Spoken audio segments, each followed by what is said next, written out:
All right, welcome to a late Saturday night edition to LP's Fantasy Show.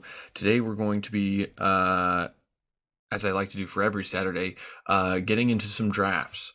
After the last video, I drafted a team, my first team on Underdogs, the Puppy Tournament, one of my favorite tournaments because it's only $5 an entry as opposed to the $25 entry for Best Ball Mania 3. Obviously a larger prize pool there for the $25 entry tournament, but you know, we're not in the market of paying for 100 plus Best Ball Mania 3 drafts. So we're going to try to get in probably for the foreseeable future here into a ton of puppy drafts. I believe there's going to be a puppy 2, and I think last year there was a puppy 3, so we'll see how many puppy tournaments there are. But at such a cheap cost, and still a big tournament with still tons of prize money to be had, the puppy just seems like my sweet spot.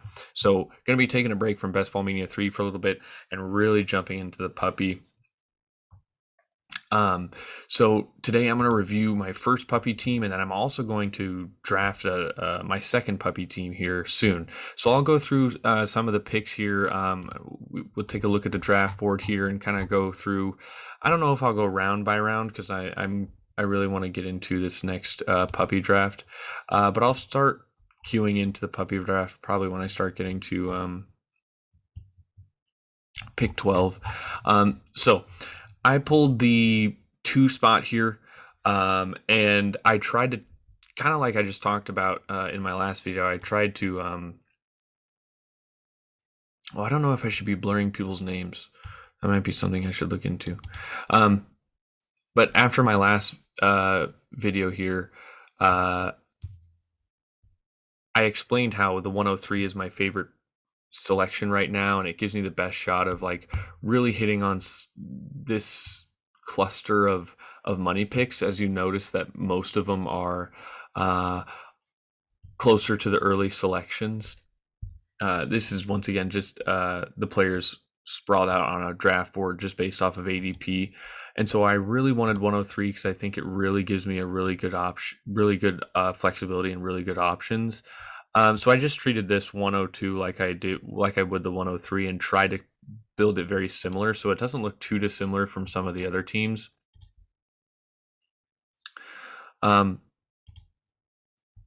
We start here with who I expected to get, Christian McCaffrey. I guess hoping Jonathan Taylor falls, but we went with Christian McCaffrey. We come back here in round 2, and once again, this draft strategy is not too dissimilar from the last draft I did.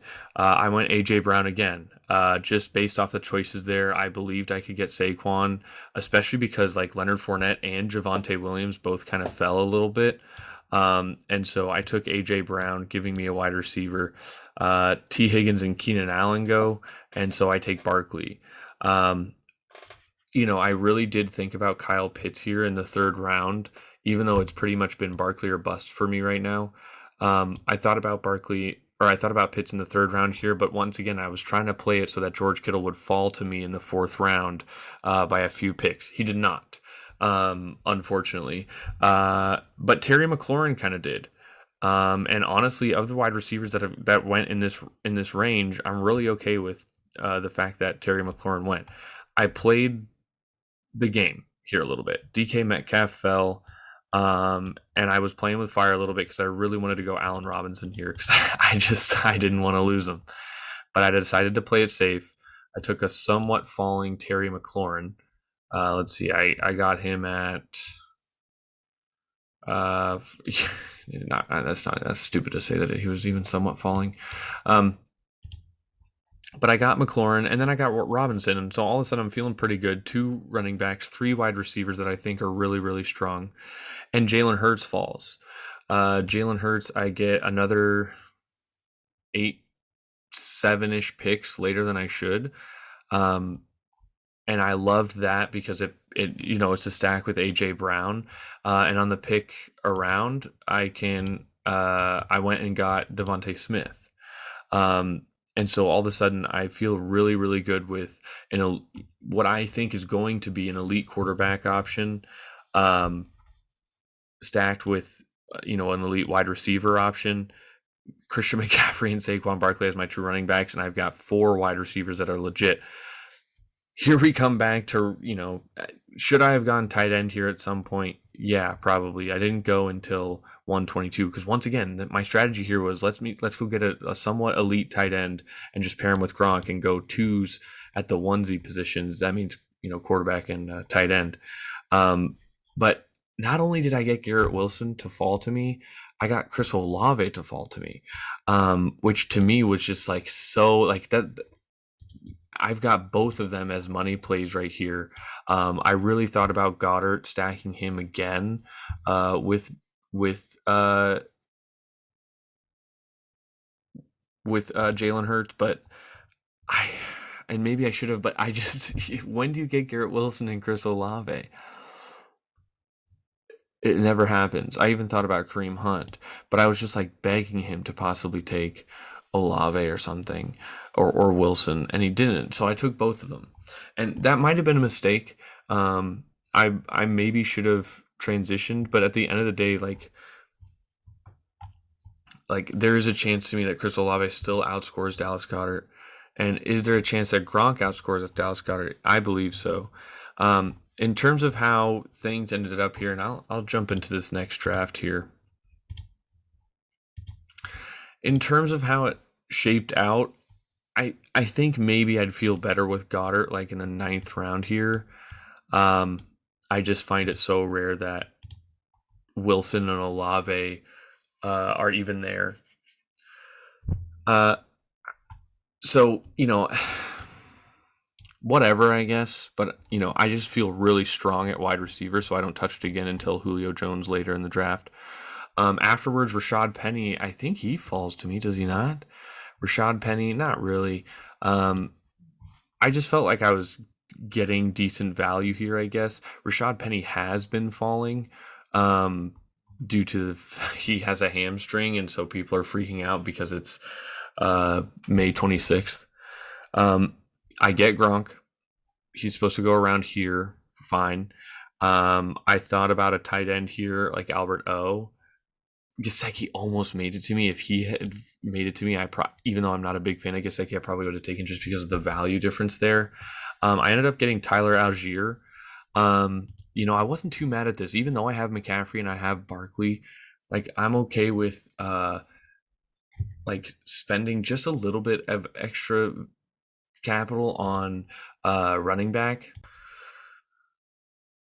Okay, so got interrupted there by a phone call.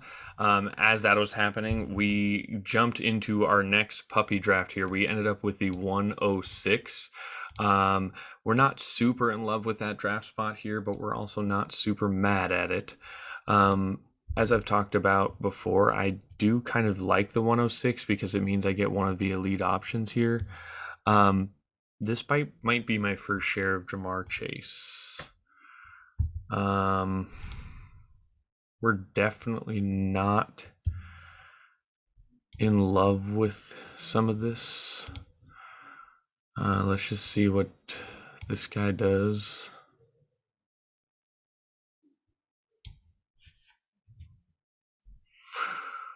Oh, wow. Okay, so I have a chance at Derrick Henry here. I also have a chance at Jamar Chase. Aaron Jones might be in play. Kyle Pitts is probably going to be in play. Is Joe Burrow? Yes, he is. So we're going to go Jamar Chase here. I'm not mad at this. So now that I've made my selection here, I kind of want to go back to what I was talking about. While I did spend immense capital here, at running back, I'm not upset with taking some of these late round shots too. Really like Rashad Penny, really like Tyler Algier, because there's a lot of opportunity there in Atlanta. And Gus Edwards is going pretty late to me right now in drafts, mainly because of the injury. I feel really strong at wide receiver. I feel weak-ish at tight end if we're projecting forward here a little bit and we do believe that Gronk is going to come back, then I'm fine. with this. I hate Albert O, and Harrison Bryant's kind of just like a lucky pick. I ended up with 3 quarterbacks here. Not in love with that, but Daniel Jones fell 21 spots, so I went and took him, just for a little bit of safety there, I guess. How good is Jameis Winston going to be? How good is Daniel Jones going to be? These are 3 guys where I think the arrow is pointing up a little bit. Honestly, maybe not so much Jameis, but we'll see. Some guys I really thought about. I'm extremely shocked Hassan Haskins was not taken here in this draft at all, and he's definitely going to be a guy I'm going to be eyeballing here in the later rounds. Depending what happens here, this might be my first Mike Evans in a while. We'll see. We're 2 picks away. Never mind. Mike Evans goes. Deebo Samuel goes. I think this is going to be either DeAndre Swift or Aaron Jones. We're hoping for Aaron Jones here. Wow, Najee Harris goes at the 2-2. That's pretty shocking to me. So Swift goes. I think this is an Aaron Jones play here. Yeah, I'm not mad at this. Aaron Jones in the second round, I think, is still a value. And considering this tournament is kind of where this tournament has started relatively new. Unfortunately, a lot of people have been coming out and talking about Aaron Jones. Was kind of annoying to me, but what are you going to do? People get smarter as time goes on. Because Aaron Jones was really a money play for me in the 3rd round, and now he's going here in the 2nd. So we are sitting here with Jones and Jamar Chase. We're hoping Barkley falls. If not, we're getting Kyle Pitts. And if not him or Barkley, then we are going after a wide receiver here. We hope that Burrow falls to us. We pick at 30, 43, and 54. 30, 43, and 54. He goes at like 67, and we pick at 67. And I expect pretty good chances that we do get him, especially because we're going to be picking right at his ADP.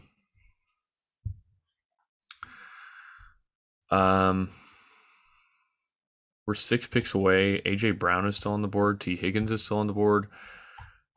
If Leonard Fournette falls that far, I guess I'll go him. We only have 5 players loaded right now. This guy has to take like Josh Allen. Someone's taking Josh Allen. This guy is only making his 2nd pick. And he goes Barkley. In the 2nd round. Oh, either way. Doesn't matter. Good for him.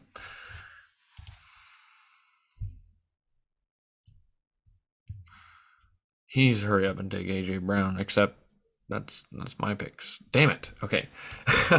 Son of a bitch. Okay, so maybe I have to start, thinking about changing it up a little bit. Because this guy has a combination of players that I have. Maybe that's not a bad thing because he can still fuck this up and take the wrong players later. There goes T. Higgins. I think we're hoping for Kyle Pitts here because we do not have a lot of opportunity for, but if Waller falls to here, which maybe doesn't happen, I really hope this guy does not take Kyle Pitts. And if he does, we're not taking Josh Allen.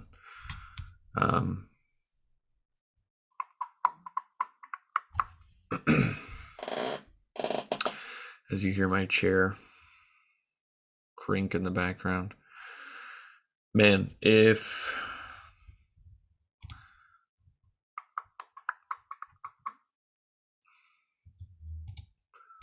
Okay, we're on the clock. Okay, he goes Keenan Allen. I think we go Pitts here. And I'm okay with it. I'm not in love with it, but I'm okay with it.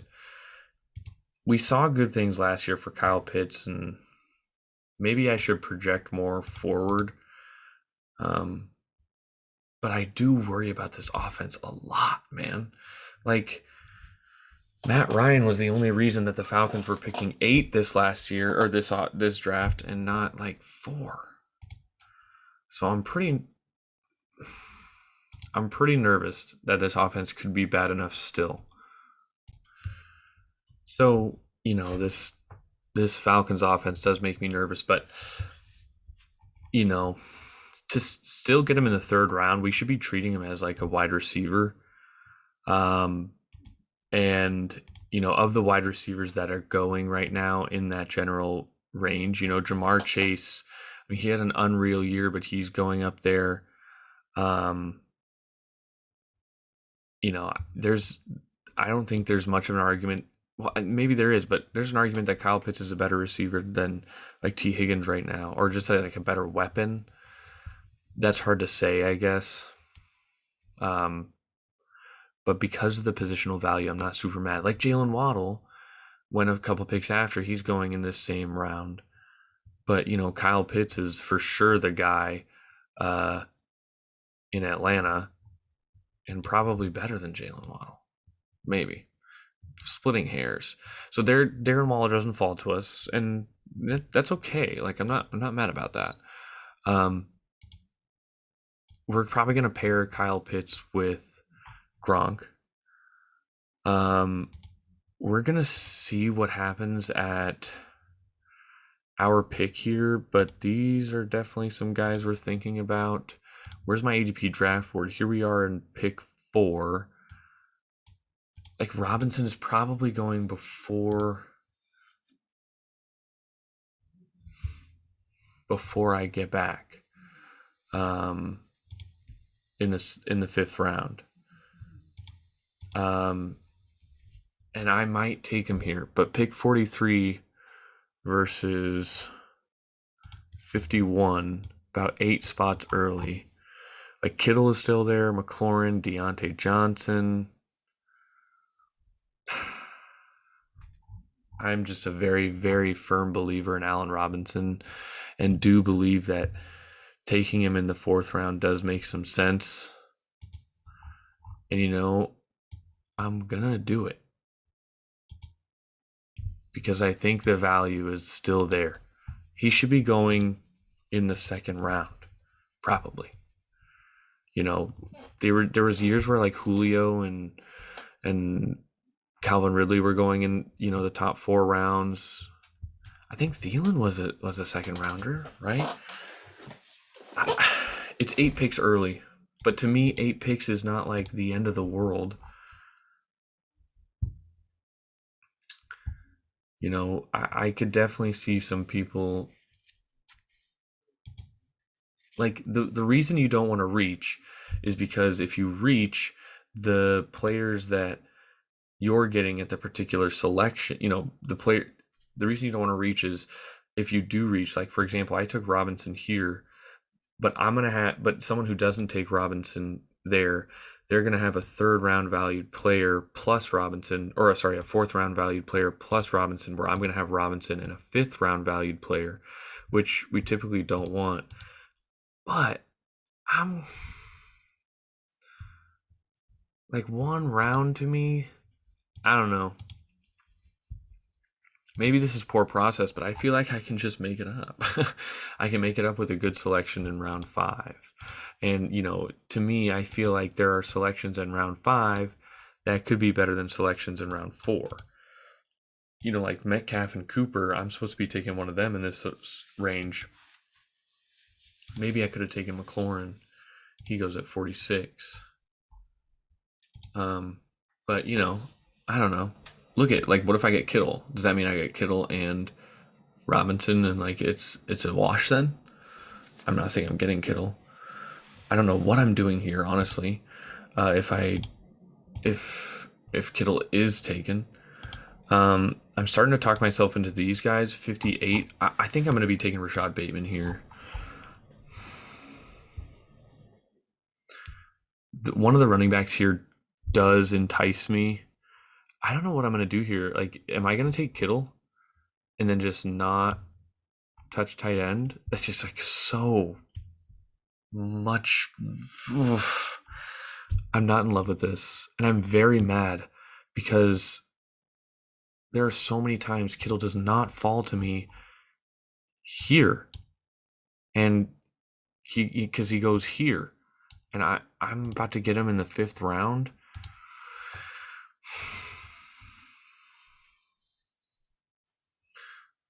The good thing about my spot here too is, oh my god, what do I do? What do I do? This is awful. Like, one of the worst predicaments to be in. To me, Kyle Pitts and George Kittle is just a bit egregious. I have a good shot at Lance, I guess. I definitely have a shot at Olave and Wilson. Okay, this does not make us mad.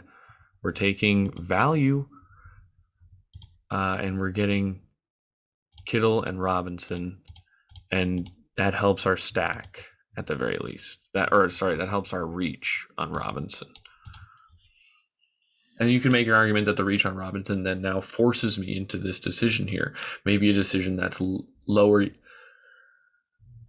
excuse me, has a lower value than, say, taking Dobbins or ETN or even Bateman. I'm in on Bateman now. But, I don't know.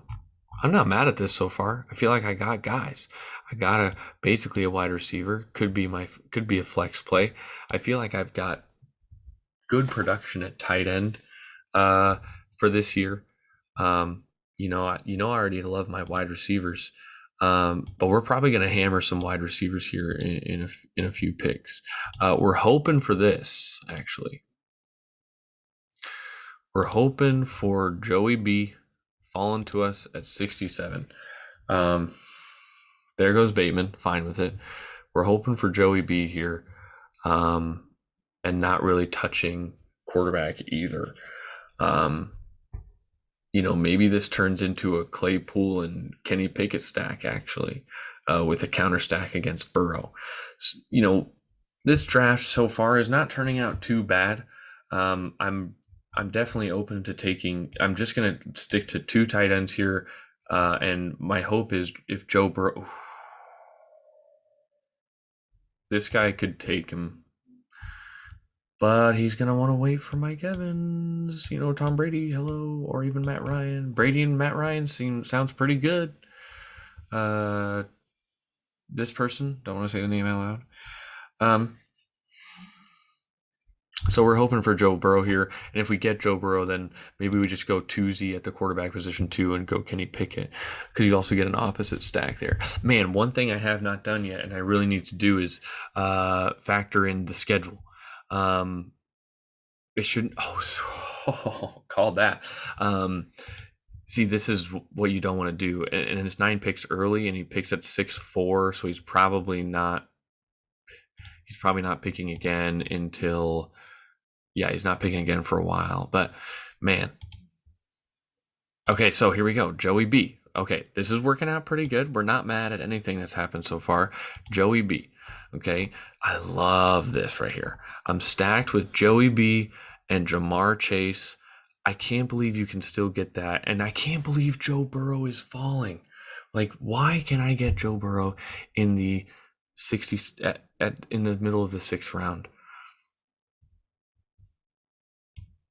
The second you get Jamar Chase, like, to me, the stack should be earlier, or like the Burrow should be going earlier, because the stack should just cost more. You can get the best quarterback wide receiver stack, as we saw last year. This guy's still set up. He's going to have a better offensive line. The weapons are still strong. Why can you get these guys, 1 and 6? It's pretty astounding to me. It should probably cost 1 and 4. And as far as the, Diggs and Allen costs 1 and 3.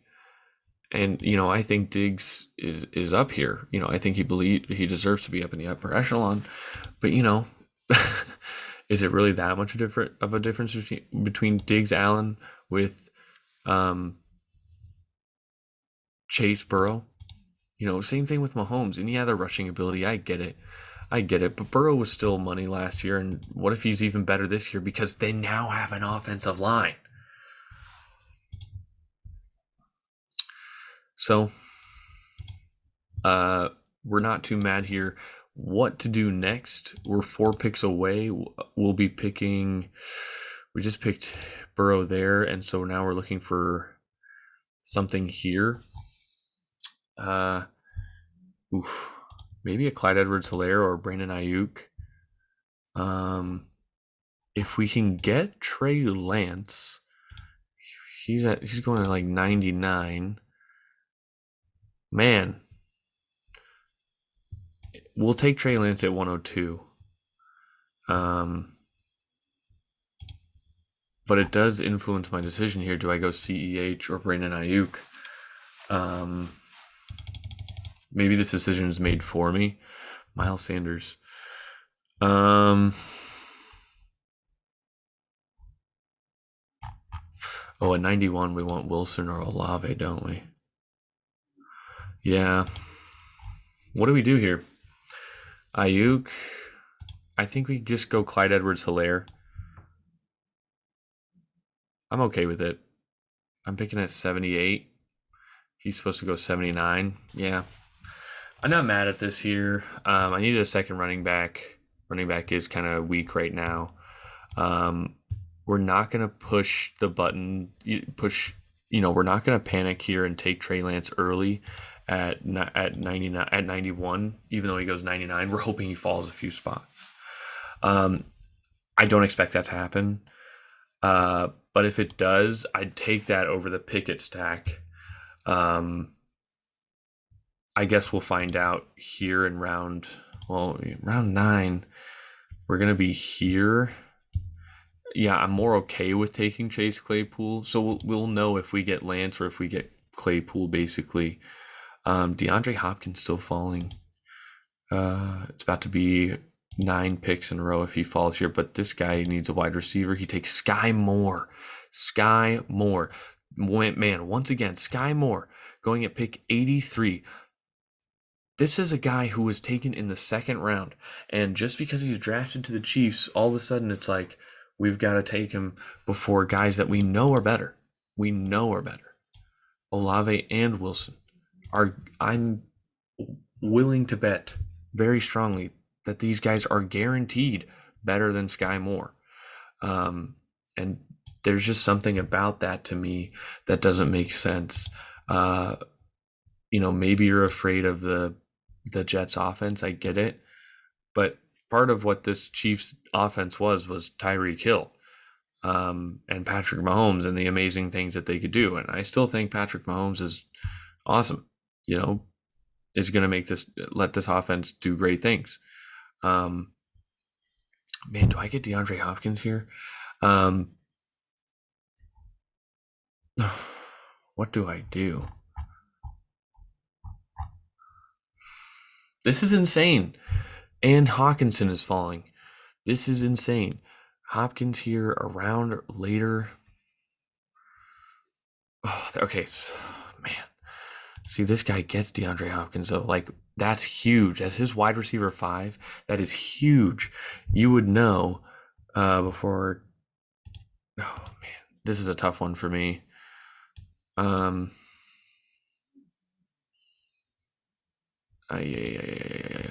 We pick again at 102. And I think this is what I want here. Yeah. Olave goes before him, but I'm going Wilson. And the reason I'm going Wilson here is I think Wilson just has a better shot at hitting more weeks for me. I honestly don't know if that's true. With Michael Thomas being out and Olave being,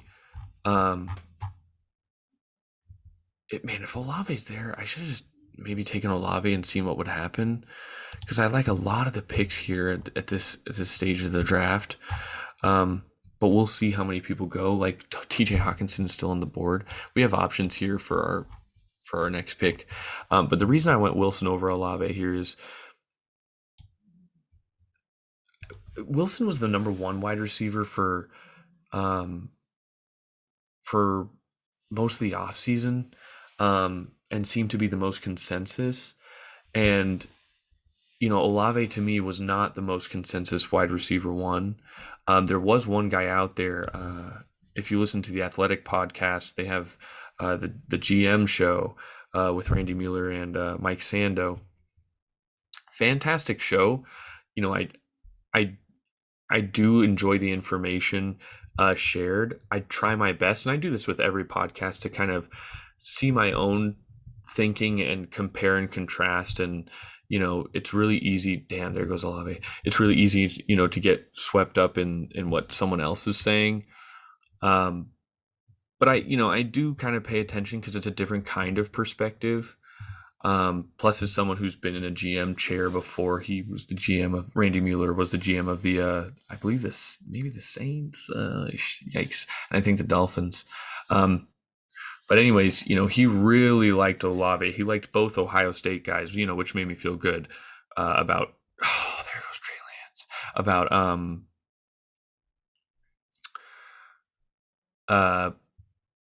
Wilson's probabilities of being good. But he had Olave number one.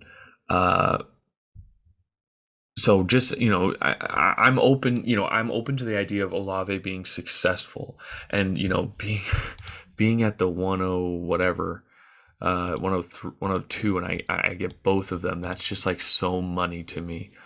Oh man, there goes Kareem Hunt. We're really getting sniped here now, which should have been kind of expected. We're here at 102. Cordarrelle Patterson hasn't gone yet. Yikes. Am I buying into the Atlanta Falcons offense? Stafford kind of is interesting to me here. Do the Bengals play the Rams? Do the Bengals play the Rams? That was the Super Bowl last year. In the preseason, I think that's it. Yep. Okay. Let's see. We're on the clock here. There's Stafford. Oh, we can get a Stafford stack with Allen Robinson. Okay. I think we're doing this. It's so late, and I don't know why people are letting me, so I'm doing it. Oh, I'm doing it. And I got Allen Robinson as a stack here. Okay, we're literally not touching quarterbacks and tight ends for the rest of the draft. I cannot. No matter what, the goal for the rest of this draft, picks 10 through 18, running backs and wide receivers. Please, don't mess this up. Okay, Claypool would be the guy. Love Boyd. Love Penny. Okay, so why Wilson over Olave then? Well, to me, Wilson is and this was commonly seen through a lot of draft scouts that I follow. Garrett Wilson was the more explosive player, and while I do believe in the Saints, I do believe they're more in a win now ready mode. If Michael Thomas is there, I think that offense in New Orleans really has a shot to be really, really good. But to me, as an offense as a whole, they're not as deep as the Jets. And let me kind of explain that here. Wow, Rashad Penny goes at 108. He's supposed to go at 117. Man, we're just really getting sniped here on some of our favorite picks. Singletary and Edmonds here kind of falling. Kadarius. We really like Tyler Boyd here if we can get him. We're probably going to lose him to Brooklyn Bum. But Garrett Wilson was the more explosive player. And okay, so I lost my train of thought there, but with the Jets, why are they deeper? Well, to me, Garrett Wilson, Elijah Moore, and Corey Davis are a deeper and more talented, meaning across the board, wide receiver group than what the Saints have. You have, of course, first of all, you have to talk about now, is Michael Thomas playing? I was expecting him to play for a lot of the offseason. Oh, I just got sniped on Tyler Boyd. Okay. Wowza.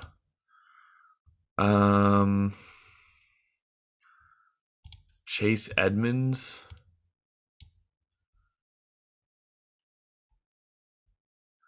We are not in love with that. Oh, man. Yeah, I I think we're hoping for Jahan Dotson in the 12th. We're probably going to take him early, maybe at the 11th. I just took him here at ADP. We got sniped here and here. Um, whatever falls, I guess I'm not against. And we can take Dotson here. So the Jets have a very deep team to me. They have a team that, that really supported Zach Wilson this offseason. And, Michael Thomas and Chris Olave are great. But is Michael Thomas healthy? I believe in Chris Olave. I think he can do great things. I think he's going to do better things if he's the wide receiver 2 rather than the wide receiver 1. And of course they have Kamara. Of course their offensive line is good, but they lost Sean Payton. Is Kamara even going to play? How often is he, or how long is he going to be suspended for the beginning of the year? Adam Troutman is okay. So if you look at the Jets, to me, while I don't think the offensive line is as good as the Saints, because I think the Saints have one of the more elite offensive lines. They did lose Teron Armstead. If Mekhi Becton comes back and they really gel, I think they could have a really, really good offensive line, and I think the difference there is probably smaller than people think. Then you get to the wide receivers, which I've already talked about. Garrett Wilson, a top 10 pick here, being thrown into the equation. I think a lot of people are assuming this is not going to be a good thing. One, because Zach Wilson sucks, and the Jets suck, and there's too many mouths to feed. Well, Garrett Wilson might be the big mouth to feed in this offense, and I think just him being there with Elijah Moore, if he's healthy, and with Corey Davis being the wide receiver 2 on the Titans was awesome. Him being the wide receiver 1 on the Jets was awful, and now he gets to be the wide receiver 3 to me. Which is very strong. Then you add in, the Saints, I think, have one legit running back. The Jets have 2, Breece Hall and Michael Carter, and now Breece Hall added in there. I think gives them a lot of weapons to help support. What do I want to do here? It's the 11th round. Do we wait on Dotson? Round 11. We'd be taking Dotson way, way early. Gronk is there. We want to not do that. Okay, we want this or this. We don't want Mecole Hardman. Do we want like the pass catching running back?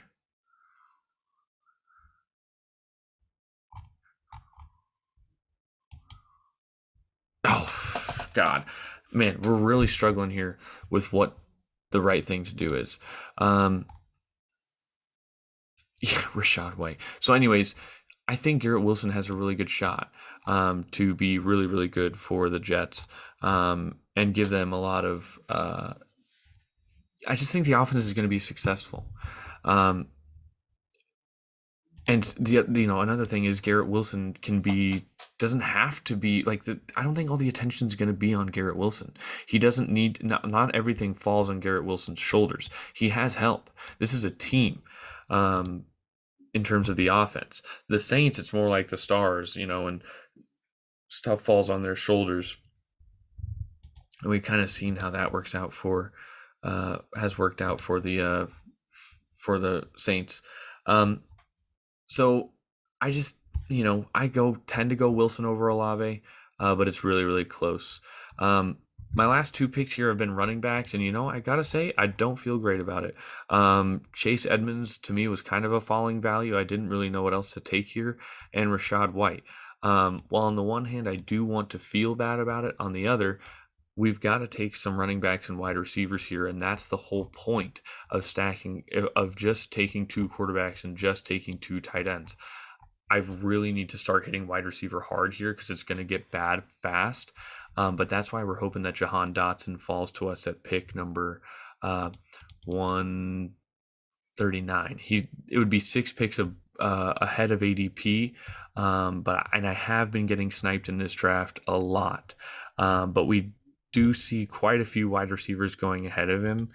Jarvis Landry is pretty interesting to me, especially if we're thinking that Michael Thomas does not play. I don't want anything to do with the New England wide receivers. Van Jefferson also makes a ton of sense here for me.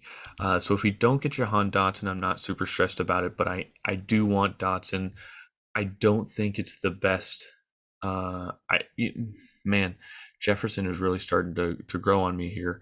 But to me, Dotson's also a first round wide receiver. There's a lot of upside to me. I've talked about Dotson before. Van Jefferson, if I'm okay with taking Dotson, I should be okay with taking Van Jefferson. And honestly, Van Jefferson to me does give me a stack with Stafford. The other thing about Van Jefferson is I don't think they're bringing Odell back, and he's for sure the third wide receiver in this offense. Is he Jahan Dotson, though? But is the Rams offense that good? This, not a lot of wide receivers have been taken. I do have a lot of Jahan Dotson. My next pick is 150. Who's more likely to fall, Jefferson or Dotson? To me, I think the answer is Jefferson, but I think there's an argument that both get taken. To me, Jahan Dotson's a money pick, though. So I went Dotson here, and I don't feel great about it. We're hoping Van Jefferson falls. I guess Van Jefferson's going at 146.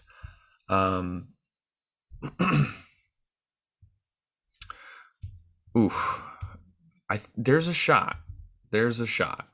And there's some running back needy teams here. 8 picks away, though. 8 picks away. It does not feel good. At some point here, Devontae Parker and Jarvis Landry are going to be. So maybe they take the wide receivers now. Daryl Henderson. Excuse me. If we can get Daryl Henderson, I'd feel really, really good about that. But we're getting close to the 14th round here, and I'm a big, big fan of Alec Pierce. Want all the Alec Pierce he's going at 161. Man, I hope we can somehow get him. Okay, so there's Tua, Cole Kmet could go, Trevor Lawrence could go before Van Jefferson. 6 picks away. Okay, so we're hoping for Van Jefferson. I'm assuming Landry's going to be taken, and Alec Pierce is kind of interesting to me. Daryl Henderson went. That makes some sense to me. We're hoping that we get one of these. We're hoping we get 2 of these 3 guys. I haven't been getting a lot of Alec Pierce, and I really, really want more of him. Even Louis Riddick. Even Louis Riddick has, claimed he's already claimed that Alec Pierce is going to be Rookie of the Year. And I was already, without knowing much about Alec Pierce, I already was kind of just on Alec Pierce. I think they took Alec Pierce somewhat early, I think in the 2nd round, if I remember correctly. Maybe I don't. But to me, I believe in this Colts offense. I think they're going to win the division. I think that, we might just end up getting Jarvis Landry here. Okay, so there goes Landry. So someone takes the value there. 14 picks, about a round. Nothing crazy. This guy has Rodgers and the Christian Watson stack there. Okay, we just do not want to get sniped on Van Jefferson here. If we can somehow get Van Jefferson and Alec Pierce, I will go crazy. Oh, there goes Joku, but we don't want Joku. We want the running backs and the wide receivers right now. So I'll take Van Jefferson. So glad I waited. So glad I took Dotson and still got my stack of Van Jefferson with Matthew Stafford there. We were really hoping for Boyd. Instead, we took Chase Edmonds. If we had Boyd right now, I'd be pretty happy with this draft. But we're not too bad off. Very glad I took Jahan Dotson, the guy I believe in more. in terms of the upside, he's a first round pick, and Van Jefferson I think was a second, but the Rams are always so weird. Doesn't really matter, I guess, because they value him as a second round player. So I'm just glad I got both. I thought Dotson would go before Jefferson, and it turns out I played that right here. Our next pick is at 163. If we can get Alec Pierce, we smash the button. If we can get Gus Edwards, we're not mad at that either. Tua Tagovailoa is still on the board 22 picks later. That's pretty surprising to me. Oh, please let me get Alec Pierce. I want to go get another quarterback, but I just know there's no point. I got Burrow, I got Stafford. These are literally the two quarterbacks that came off the Super Bowl last year, and maybe there goes Alec Pierce. And maybe there's an element of Super Bowl hangover. But to me, I just believe in Joe Burrow. And more importantly, I believe in Sean McVay and Matthew Stafford. Man, maybe there is some Super Bowl hangover for this winning team, but to me, they only got better. And to me, I think they want to go get another one. And I think McVay is the real deal as a head coach. Joe Burrow, I think, is the real deal as a quarterback. And while I think there's a Super Bowl hangover for the Bengals, I think it's their defense that suffers. And I've talked about this before already, and that's only good things for Joe Burrow and the offense. The offensive line got better. Like, it'd be one thing if the Rams brought back the same team. Even the Bucs brought back the same team, and they played well. But the Rams brought back different players, which could affect their chemistry, but to me, better players. Robinson is better than Woods and Odell, at least right now. Not counting injury. What we saw from Odell was great, but I think Robinson could be way better than that. So I believe a lot in what's going to be happening for both the Rams and the Bengals, and at least in terms of fantasy. I might change this here very, very soon to a money play, but Gus Edwards going in the 14th round. I do need to see. Just as I'm about to start talking about him, I do need to see in terms of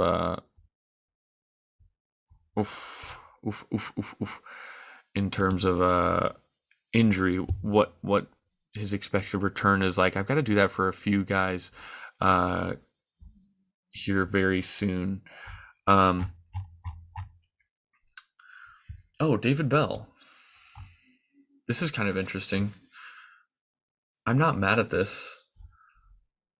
This is okay with me. And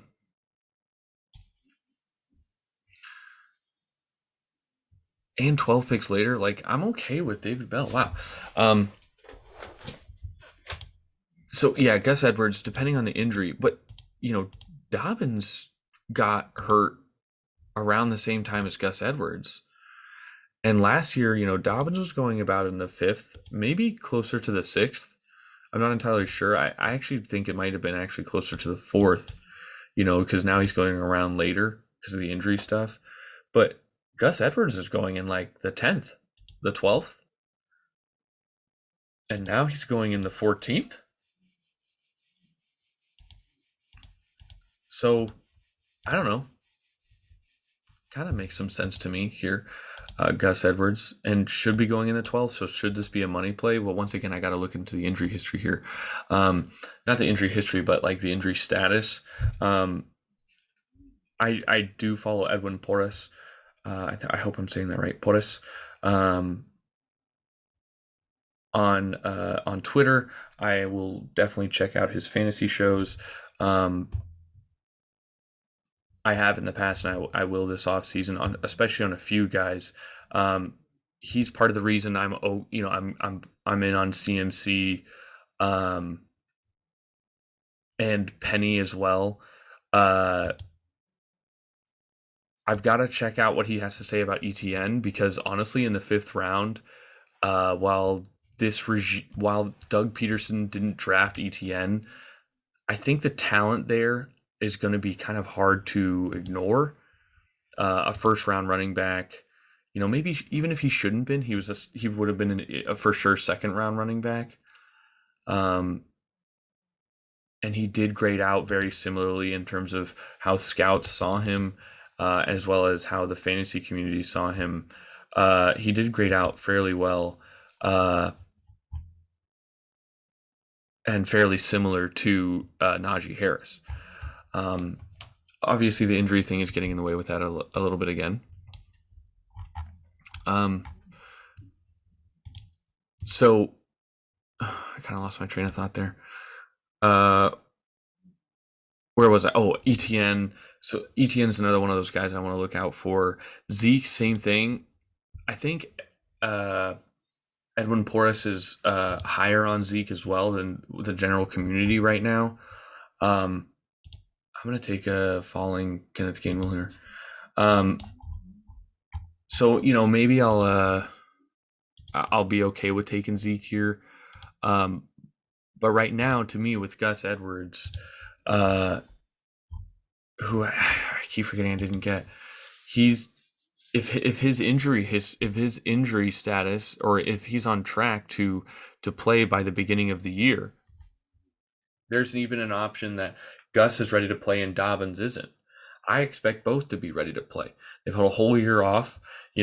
Are they going to be 100%? No, but I think with how much this offense is going to run, and by the end of the year, Gus Edwards could be a really, really strong, powerful play for you. They extended him before this injury happened, I'm pretty sure. They're a team that I think believes in using multiple backs. And to me, Gus Edwards has a lot of upside, especially if heaven forbid something happens to Dobbins. If something happens to Dobbins, Gus Edwards is now in the 5th, and where he was going last year, the 6th round. I think we all think that Dobbins is the better runner, but they really, really like Gus Edwards. And, the opportunity might just be there. And maybe why Dobbins is kind of a value right now too. But to me, Gus Edwards is such a money play. I'm going to talk about this in a future video here, but kind of getting into the last 6-ish rounds, you obviously start to really get in the weeds in terms of what you can go get. We're talking about players like Evan Ingram and AJ Green and Hayden Hurst. Like, are we really getting into Hayden Hurst on the Bengals offense? He's not CJ Uzama. So we really start to get in the weeds here with who we can take and who we even want to take. Even I'm having troubles doing so right now. And it's not something you necessarily want to do where you reach on somebody, but right now, to me, my favorite thing to do in these late rounds is just to take some backup running backs. I think it's a great way, especially in these early in the off-season drafts. I think it's a great way to account for running back injuries that I think most of us expect to happen. It's not like Julio Jones just went, so I'm getting sniped again here. Julio going 12 picks before he's supposed to. I think we're going Jamal Williams here. Raheem Mostert, do we really believe in that? Marlon Mack. Hassan Haskins is a guy I'm thinking about here. We pick again at 198. No. And Haskins doesn't go until 205. Neither does Deontay Foreman, 201. We kind of want a wide receiver here. Don't love any of them, though. Oof, it's getting rough. So maybe we just stop at wide receiver. I need 3 guys to play each week. Man, tough spot right now at wide receiver. So anyways, I really like to get into running backs, especially ones that I think are the direct running backs to some of the picks in the first round.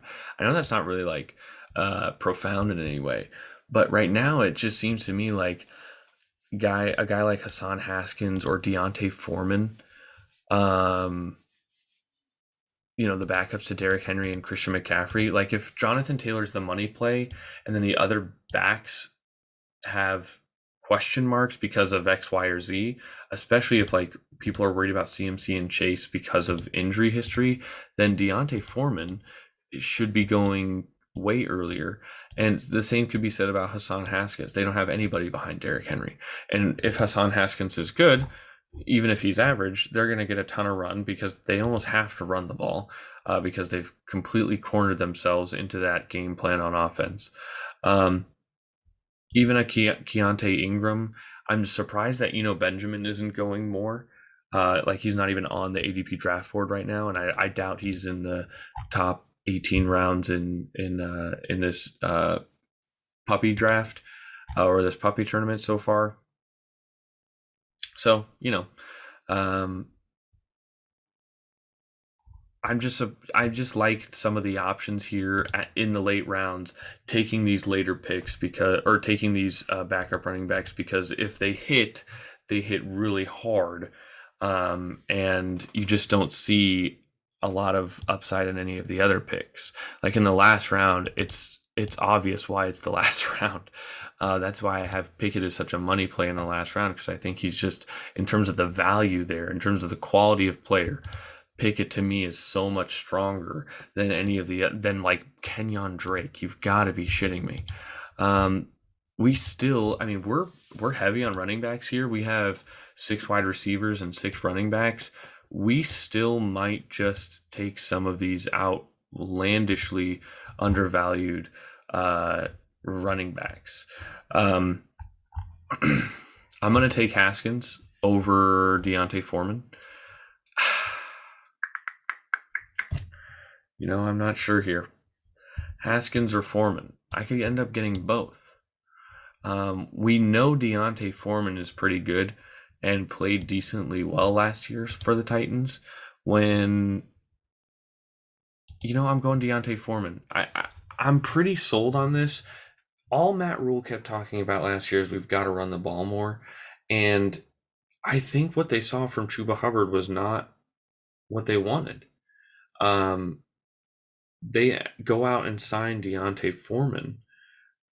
If they believed that they had a guy in Chuba Hubbard that they could easily rely on, then they wouldn't go out and get a Deontay Foreman. I think they'd go out and get like a third string guy. To me, Deontay Foreman is going to be there too. And to me, Deontay Foreman's play style matches the closest to Christian McCaffrey. And even though Chuba Hubbard's nice, not that he's nice, but even though Chuba Hubbard, I guess has a skill set that complements McCaffrey well, I think there's no reason why that McCaffrey and Deontay Foreman could both see success out of the same backfield. Obviously, it'd be McCaffrey's show, but every now and then, maybe what's his face, Deontay does something nice. We could end up with Hassan Haskins here as well. Ooh, Danny Gray, love that pick there. That's a guy I'm really in on, especially for this offense. Something I saw earlier today, and it's really led me into more of the 49ers players, especially the late ones like Danny Gray and Trey Sermon. Everybody's on Elijah Mitchell now, and everyone's on Tyrion Davis-Price. But here's Trey Sermon in the second year. They spent more capital on him than any other running back in any of the drafts. But he's been bad. Well, Trey Sermon had his moments here and there, but he really had his moments at Ohio State. And all of a sudden, someone said on Twitter, I think earlier today, that Trey Sermon was the running back drafted for Trey Lance, not for Jimmy Garoppolo. And that, that would be some really, while on the one hand, I do believe that would be some really like chess, not checkers kind of thinking. I honestly think that's Trey Sermon. This guy goes Trey Sermon. Okay, so I'm starting to believe it now more that Trey, just because this guy takes him. Trey Sermon was the running back drafted for the Trey Lance offense and not for the Jimmy Garoppolo offense. And that makes a lot of sense to me. And, maybe Tyron Davis-Price is the running back insurance. They've always believed in a committee. And, man, every year, just kind of like the Patriots, you kind of want like the cheapest guy in the backfield. And right now, Trey Sermon is going in the last round. So he's just an interesting flyer to me. Same thing with Danny Gray. I'm really interested in what Danny Gray can be. He was a personal favorite of Dane Brugler's. So I'm kind of in on Danny Gray. It's just kind of like, let's throw it out there in the last round. So I feel like this podcast has gone on forever, but we are now finished with our second draft here. All in all, I'm not too mad at it here. Really running back heavy, more running back heavy than I think it should have been. I just feel like I got the value there. Rachaad White in that spot. I think the Chase Edmonds, Rachaad White picks were probably my downfall there. Let's look at the draft board here and kind of see how those picks kind of turned out. So we end up with Chase Edmonds and Rachaad White. We get sniped on Tyler Boyd. But here's the thing. I take Rachaad White. So maybe I should have taken Jameson Williams here instead of Chase Edmonds. I really have a lot of exposure to rookies with Garrett Wilson and Jameson Williams and Jahan Dotson and David Bell. So maybe I should have taken Jameson Williams here instead of Chase Edmonds. But taking Rachaad White, to me, wasn't too bad of a selection, especially because 2 wide receivers went in the next 12 picks. It just kind of, especially in the next 6 picks, no wide receivers taken. So Zamir White, oh my God, his ADP is supposed to be down here. So I really like that I ended up with Jahan Dotson and Van Jefferson. That made me feel way better. Getting David Bell at a 13 pick discount also made me feel better. But we just really get caught up in running backs here. Kenneth Gainwell was falling. And honestly, after the 15th round, wide receivers to me are not fun. I like Curtis Samuel. I like Julio Jones. John Mechie is kind of a thing, I guess. He's in a worse offense, but he's going 4 rounds later than, 6 rounds later than Jameson Williams, and they're both dealing with ACL stuff. So, I'm really heavy on running back here. I normally don't do this. 8 running backs and only 6 wide receivers.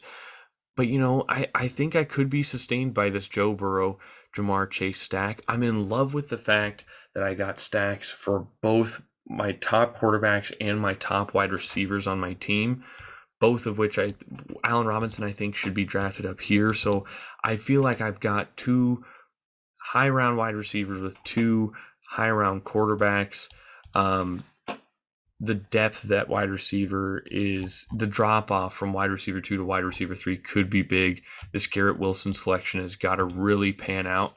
And honestly, with the wide receivers going around him, I think it really could. And so all in all, I'm not too displeased with this draft. Tyler Boyd here instead of Chase Edmonds would have been the dream draft. I would have had 2-7-7-2 in terms of a lineup build, but we just got sniped. And that happens, I guess. That happens. Tyler Boyd here would have been the perfect one of my favorite teams, honestly. So I will leave it at that. We are definitely going to draft more puppy teams here in the near future. This next week, I'm thinking about releasing some rankings, doing maybe some team-by-team previews. Next time you listen, you'll probably be listening to me talk about just some of my favorite values here in round 6 through, 12 through 13 through 18. I talked a little bit about that tonight, but I'll really go into detail as to why I like some of these picks versus others.